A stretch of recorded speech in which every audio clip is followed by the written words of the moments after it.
High প্রিয় শিক্ষার্থী বন্ধুরা, আসসালামু আলাইকুম। আশা করি সবাই ভালো আছেন। আজকে আপনাদের সামনে আলোচনা করব বিজনেস স্ট্যাটিস্টিক্স এর তৃতীয় অধ্যায় হতে হারমোনিক মিন কিভাবে নির্ণয় করা হয়। আমার অনলাইন ক্লাসগুলো সবার আগে পাওয়ার জন্য আমার চ্যানেলকে সাবস্ক্রাইব করুন, লাইক করুন, বেশি বেশি শেয়ার করুন। Let's go. Calculate harmonic mean from the following data marks number of students. অর্থাৎ প্রদত্ত প্রশ্নে বলা হয়েছে নিম্নোক্ত কিছু তথ্য দেওয়া হয়েছে, এর উপর ভিত্তি করেই হারমোনিক মিন নির্ণয় করা। আমি এখন প্রদত্ত প্রশ্নের উপর ভিত্তি করে হারমোনিক মিন নির্ণয় করতেছি। সলিউশন, সমাধান। Table for calculation of harmonic mean. হেডিংটি লেখার পরে ছক অঙ্কন করতে হবে। X f 1/x f into 1/x।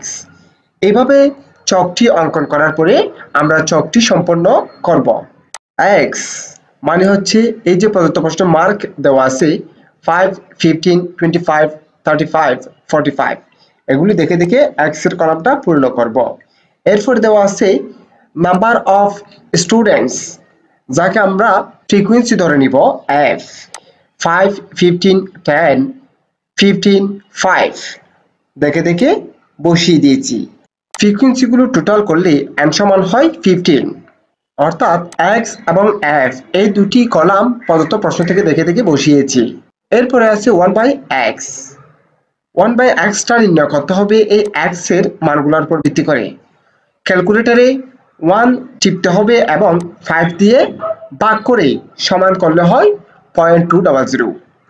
আরেকটা দেখুন, ক্যালকুলেটরে 1 ডিভাইডেড বাই 35 ইকুয়াল টু করা হলে 0.029 হয়। এভাবে আমরা 1 ডিভাইডেড বাই x এর মানটা নির্ণয় করব। এরপরে আছে f ইন্টু 1/x এর মানটা নির্ণয় করতে হবে। এই যে f এর মানগুলাকে 1/x এর মান দ্বারা গুণ করে যেটি পাবো সেটি হচ্ছে f ইন্টু 1/x। যেমন একটা দেখা দিচ্ছি, 5 ইন্টু 0.200 করলে হয় 1.000। এভাবে f ইন্টু 1/x নির্ণয় করার পরে মানগুলোকে আমি টোটাল করেছি, তাই লিখেছি summation f into 1/x equal to 2.95। টেবলটি সম্পন্ন করার পরে হারমোনিক মিন নির্ণয় করার জন্য সূত্র লিখব, তা লিখেছি we know that harmonic mean equal to n divided by summation f into 1/x। Harmonic mean নির্ণয় করার জন্য মুখস্থ সূত্রটি লিখেছি। মুখস্থ সূত্রটি লেখার পরে আমি প্রদত্ত টেবল থেকে মানগুলোকে সাজিয়ে নিব।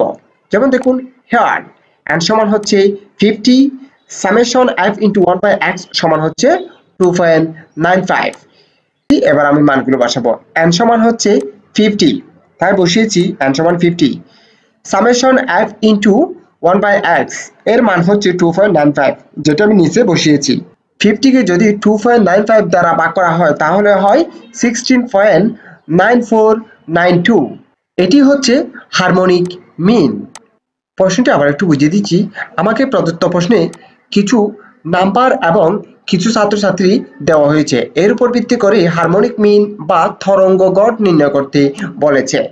হারমোনিক মিন নির্ণয় করার জন্য সর্বপ্রথমে আমাকে এই টেবলটি সম্পন্ন করতে হবে। টেবলটি সম্পন্ন করার পরে হারমোনিক মিন নির্ণয় করার জন্য মুখস্থ সূত্রটি লিখব। লেখার পরে এই মানগুলিকে এখানে সাজাবো টেবল থেকে। এরপরে এই মানগুলো সূত্রে বসিয়ে হারমোনিক মিন নির্ণয় করব। আশা করি প্রদত্ত ক্লাসটা আপনারা খুব ভালোভাবে বুঝতে পেরেছেন। যদি খুব ভালোভাবে বুঝে থাকেন, আমার অনলাইন ক্লাসগুলো সবার আগে পাওয়ার জন্য আমার চ্যানেলকে সাবস্ক্রাইব করুন, লাইক করুন, বেশি বেশি শেয়ার করুন। সুস্থ থাকুন, নিরাপদে থাকুন। আসসালামু আলাইকুম।